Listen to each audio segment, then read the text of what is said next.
devices, always going to be looking for more devices. It is in active development, although I forget to update the website all the time. So I send the discovery packet looking for an internet gateway device. I ask it for its WAN connection IP, and then I send add port mapping. I say 1234 on TCP port, forward it to 1234 on a specific host, and I gave it the nice comment UPnP. Is this bad? I think so. I didn't show you guys authentication because there isn't any. In the web interface, there's no way to turn this off, which I'll show you in a little while. I can turn off UPnP as a whole, but I can't turn off and say only these specific applications are allowed forwarding. No authentication, no user notification. My laptop had no clue this happened. The inside host had no clue this happened. The logs generally don't show this happened. And even worse, any computer on my network can request on behalf of anyone else. So if you've got these devices in your small business and you get infected by, say, a worm or a malicious user, I can request a forward on anyone else's behalf to any system. And it gets worse. So anybody on the inside, it's only supposed to be on the inside, and it turns out of the 10 routers I looked at, 6 of them allowed me to forward anywhere on the internet. You look at their source code, they define internal host as 0.0.0.0. Not a smart idea. And I can do things like forward the admin interface. This makes it easy for me to go in and change the router and disable any other functionality I don't like. Default router, port 80, stick it on the outside, have fun. So, or I can just do simple, stupid denial of service. Turns out if you fill the forward table, most devices will tell you they're accepting rule changes, but they won't. And they'll stop forwarding packets in a lot of cases. It depends on the implementation. Part of my research in gathering devices is trying to actually map some of the different UPnP stacks and their behaviors, because each device seems to have different behaviors. Nobody followed the standard or lack thereof. So what are you going to see on your router? So recall I just added 1234 as a port forward. So I'm going to go and I'm going to show you what the Linksys router actually sees when I do that. So if I connect to its default interface as admin, right? So you would go and you would look at your application and gaming rules, right? This is where you would set your forwards manually. There's nothing in this interface. Most devices won't show you anything in the interface. If I look at the port triggers, there's nothing in the port triggers. If I go and I look at logging, which is under the administration tab for some reason, it's off by default. So let's go ahead and let's turn it on and let's look at the incoming log. There's nothing there. So we'll go ahead and we'll add another rule. So when I run demo 2, I find the device again, I list the rules that are on it already, I go ahead and I add a new rule forwarding 6666 to 1234, and it's not going to be, it's going to show up here, so I obviously have the rule added. If I go and I refresh, there's nothing shown there. So if I go to the outside, sometimes it'll show it, sometimes it won't, but I'll connect through after I start a test server.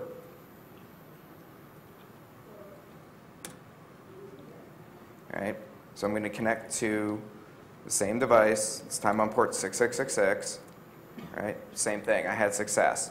So if I go here and refresh, it doesn't show up. Apparently on a Linksys router, and I found this out after the fact, I actually have to save the settings, even though I can look at the log right away, and continue. And then if I look at the incoming log, it's still not there. And again, this is a connection log, so it doesn't actually show you that the rules have changed. But the only way a normal user who's not going to go through that much trouble to find the logging information is going to know someone's connected is if they happen to have logging on and the connection hasn't aged out, but even with logging on, it's still not going to appear anywhere in the application configuration for forwarding. So, not knowing that you have firewall rules allowing inbound connections to any port on a host on your internal network, I think it's bad. think most of you probably think it's bad too. Most users aren't going to check this. These are home users. Home users plug in a device, they leave the device on, they hope it works. If it stops working, they unplug it, they reboot, and they hope it works again. If you check it, you're still not going to know that there's anything wrong with it. And you know what? My mom doesn't know how to use Nmap, and I really don't feel like doing it for her. So this gets a lot worse quickly. Luckily, not all devices do this, but I found 2 out of the 10 that I looked at that will persist the rules to flash, the rules that you can't see in the web interfaces. So if you can't see them, how are you going to change them and how are you going to remove them? If I can fill up your forwarding table and you can't see the rules and you can't remove them and now you can't receive packets, how are you going to use the device? You're going to reset it, you can throw it out. And my favorite is there are devices that will show you these rules, have administrative interfaces for dynamically editing rules, but don't know how to edit UPnP enabled rules. And there are no default tools out there for helping users speak UPnP to make the rule changes themselves. So, can we do anything about this? Turn it off. You really don't need it. There's very few applications that actually legitimately need this, and most of them have workarounds. Chat clients are one of the applications that tend to want to use this so that you can send photos to your mom. Things like AOL have rendezvous servers. If UPnP doesn't work, they can still send the picture. They just go through AOL. Xbox Live uses it to some degree, but it has some workarounds for it. The only thing that for this crowd might be legitimate are BitTorrent clients, but if you don't know how to forward an incoming port for BitTorrent, you probably shouldn't use it. Don't forward on behalf of other users. This is stupid. I see no valid reason for this. The protocol doesn't specifically allow it or exclude it, but allowing any device on your network to ask for a forward to somebody other than itself seems like a blatantly dumb idea to me. So we could modify the servers. I don't think this is a reality, although I actually found one portable router that allows me to say who I'd like to accept port forwards from by MAC address, which is actually kind of cool. But the other routers other people have looked at for me don't have anything like that. It might break the spec, but I doubt it's going to matter to anyone. Because the reality is I haven't found a legitimate application that asks for a forward on somebody else's behalf. Implement the security profile. So the people who invented UPnP 6 months later actually came out with a security specification. The UPnP spec is about 11 pages. Security spec is 100. I gave up reading it after page 60. It's bastardized PKI at its best. And I can understand why no vendor has implemented it.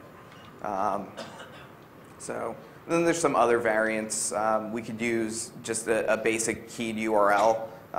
So the attacks I've shown you so far are internal only. This doesn't have to happen internally only. Restricting to some secret, even though this is done in clear text, is better than nothing. We should really have to authorize the devices and the applications that we want to do this on. If we put on SSL, then we can't just steal the keys by listening to the network either. Again, would require modifying the UPnP clients and servers, and it's probably not going to happen in reality. Stop buying the stupid devices, or at least find a vendor who turns it off by default. Again, brand new routers. I bought another one last month. I still haven't found a device that has this off by default. DD-Wart does, but nobody sells DD-Wart routers in consumer stores. So this gets much scarier. UPnP loves to invent dumb things to allow your computer to do. Changing your DHCP relay, your next router, or your DNS server, all bad. Any one of these, I own the network. Any one of these, no authentication. I'm amazed no worm or virus has actually done this yet. You know, someone is. Gets even worse. So the DSL profile, which say 40% of the devices I looked at actually support, 2 of those devices actually allowed me to ask the device for its username and password. Not for the device, but for the actual DSL account. These are things that are given out by the DSL providers with this functionality. on the inside interface, and some of the providers are using email address as a username, and some of the providers let you set your password. So my email address and my password as a normal consumer are usually the same ones I use for Amazon, my banking account, anything else I have access to. Anyone with one packet can request the username and the password of the device, and then go use it for DSL or to get access to whatever else that account has access to. So, yeah, the implementations suck. Most people use the Linux IGD code. It's the default code for the Linksys routers. It's using system to call IP tables. It doesn't do proper parameter checking. So you can do simple things like run, spin, reboot. I'm working on a remote reflash using this. I don't have it quite working yet, mostly because I don't have the hardware to recover if I get a bad flash. But you can run anything on the file system with this. This is patched on current Linksys routers. This obviously doesn't work on the VxWorks variants. But in reality, you'll find that most people install a wireless router and they never replace it unless it catches fire.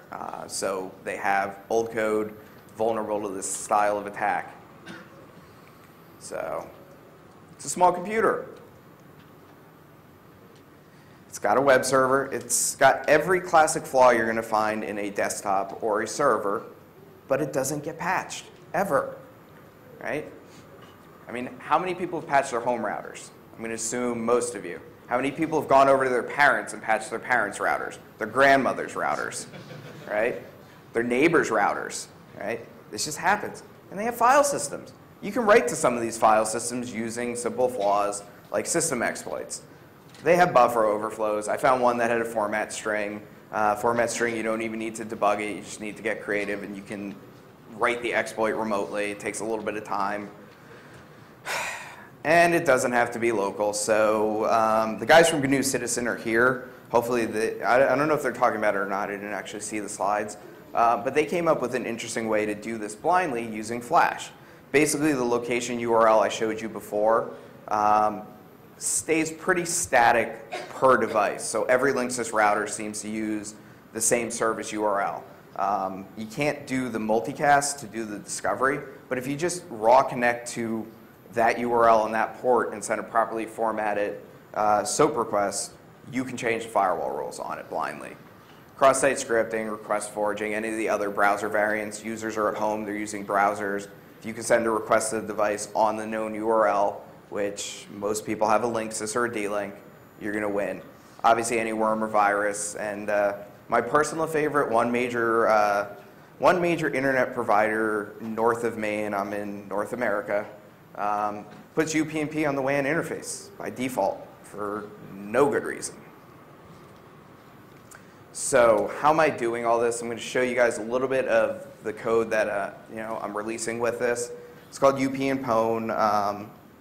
It's written in Ruby. The goal is to actually integrate it into Metasploit when I get a little bit more time. It's going to allow you to do tab completion when you work with these devices. I'm going to show you a little sample script, and then I'm going to run it and show you that we can query a device.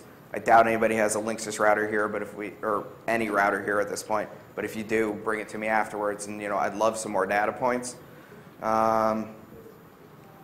So let's look at demo 3.